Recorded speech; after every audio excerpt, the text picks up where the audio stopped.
राज्याचे कृषी मंत्री तथा बीड जिल्ह्याचे पालकमंत्री नामदार धनंजय मुंडे यांच्या संकल्पनेतून परळी शहरातील गरजू नागरिकांना स्वतःच्या हक्काचे घर मिळावे यासाठी आनंदी घरकुल गृह प्रकल्प हाती घेण्यात आला आहे। आनंदी घरकुल गृह प्रकल्पामध्ये नागरिकांना परवडतील अशा किमतीत घरे देण्याचा विचार करण्यात आला आहे।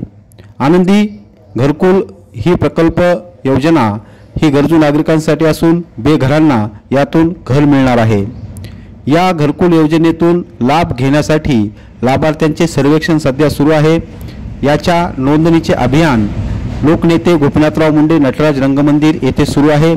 या ठिकाणी आज मान्यवरांच्या उपस्थितीत नोंदणी अभियानाचा शुभारंभ करण्यात आला। यावेळी परळीचे माजी उपनगराध्यक्ष सुनील फड, राष्ट्रवादी काँग्रेस शरद पवार गटाचे राज्य उपाध्यक्ष तुळशीराम पवार, राष्ट्रवादी काँग्रेसचे तालुका अध्यक्ष वैजनाथ सोळंके यांच्यासह मान्यवर उपस्थित होते।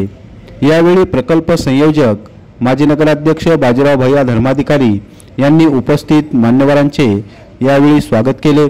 शुभारंभाच्या दिवशीच या ठिकाणी नोंदणी करण्यासाठी परळी शहरातील गरजू नागरिकांची मोठी गर्दी झाल्याचे चित्र बघायला मिळाले। आनंदी घरकुल योजनेतून अतिशय परवडणाऱ्या दरात घरे देण्याचा प्रस्ताव या ठिकाणी तयार करण्यात आला असून या प्रकल्पामधून आपल्याला घर मिळावे यासाठी परळी शहरातील गरजू नागरिकांनी मोठ्या प्रमाणावर गर्दी केली होती। शुभारंभ आजच झाला आणि पहिल्याच दिवशी प्रचंड अशा प्रकारच्या इच्छुक नागरिकांची गर्दी नटराज रंगमंदिराच्या प्रांगणामध्ये बघायला मिळाली। आनंदी घरकुल हा गृह प्रकल्प परळीत पहिल्यांदाच अशा प्रकारचा महत्त्वाकांक्षी प्रकल्प हाती घेण्यात आला असून त्यांच्या नावावर स्वतःचे घर नाही अशा गरजू नागरिकांना नक्कीच या प्रकल्पातून लाभ मिळणार आहे हे मात्र निश्चित।